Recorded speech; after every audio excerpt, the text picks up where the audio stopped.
I want to ask you, Zach. Yes. You and Rich touched on the Jake Rosenberg news. I want to start here. Tell the audience your, we don't know, we're not in the building, but your understanding from talking to people of like what it is that Jake does or did. Yeah. So, I mean, Jake's been with the team now or with the franchise since 2011, and so the cap management, but also the overall roster strategy, right? How you're going to allocate resources to what areas, right? How you're going to structure contracts. But further, he was kind of like the point man in dealing with agents, and sometimes in dealing with players as well. So yeah, it's more kind of on the administrative side of football operations, but he was a real big part of putting their cap strategy together for a period of time, structuring contracts, and then really being, it kind of, I don't want to say got handed off from Howie to Jake, but Jake's the guy. When I talk to agents, like the agent they're talking to is Jake. Oh, I'm sorry, the Eagles rep they're often talking to is Jake. Well, you saw, like, if you were following the reaction on Twitter, like, there were a lot of agents chiming in about how much they enjoy working with Jake. I think that's actually, it's not even like, this is a thing that was foisted upon him because Howie didn't want to do it. I imagine it's because he was good at it, right? He earned that role.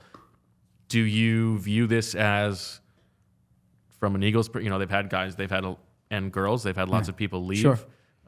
Like, this is a person who goes back a long way with Howie Roseman. Is it troublesome in your eyes at all that he's choosing to leave?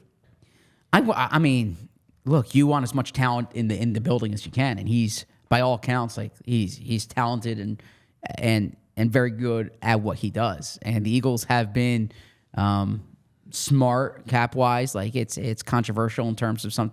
I shouldn't say controversial. It's polarizing to a degree in terms of how they structure contracts, and some teams like to pay as you go. The Eagles like void years because they view the cap going up, and it doesn't always work out. But if you make enough good bets, like you'll be in good caps. You'll be in position to have the flexibility to sign who you want. And he's been a big part of that strategy. That said, and like I'm not taking anything away from Jake. I think Jake would probably tell you this too. Jake has talented people who work with him too. It's not as if he's siloed and like he's the only one who puts these contracts together and like, he's so you're losing a really talented person in your front office. But, Bryce Johnston, someone who, and I know you're going to touch on that, but he's kind of worked with Jake and has been a big part of their cap strategy. They have some other people behind the scenes who deal with that. I mean, in the piece with Jeff McClain last week, and shout out to Jeff. I believe this came out. He won top beat writer by the APSC. Well deserved. Oh, it is. Congratulations. But Howie mentioned robbed again. Who? I don't know. Just saying. Like Jeff Scott, someone in football administration. Like there's a lot of different people in the front office who have their hands on this. But yeah, Jake's a big loss. There's no way around that. Yeah, I would say that my 2 cents here is that just the general coverage of this is probably underselling the Bryce Johnston part of it. Like, you got to be a real Eagles sicko to know even who Jake is.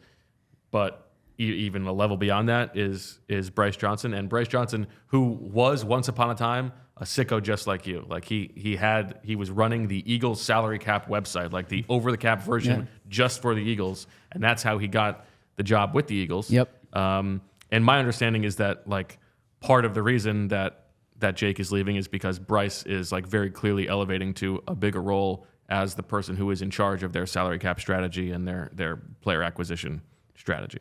Yeah, I'm glad you pointed that out, because he is someone you hear behind the scenes who's a really big part of this too, right? And from I can't say from Jake's perspective, but just when you look at it, like the Eagles have 2 assistant GMs right now. They have ALLCITY, they have John Ferrari. There is, Jake. If Jake has aspirations of doing more and being more, as he told Jeff in that story, then yeah, sometimes you have to leave to do that, because those, Howie's not going anywhere, right? And then there's two people under Howie. Al Calaby, we've talked about him on the show. We've written about him. He did an interview with Carolina this offseason, but there's a lot of people within that building that sometimes you have to go elsewhere to kind of advance your career. So yeah, I think the Eagles are going to be okay. Like they have, it's not as if Jake was sitting in a room alone, putting the contract strategy together over the past few years.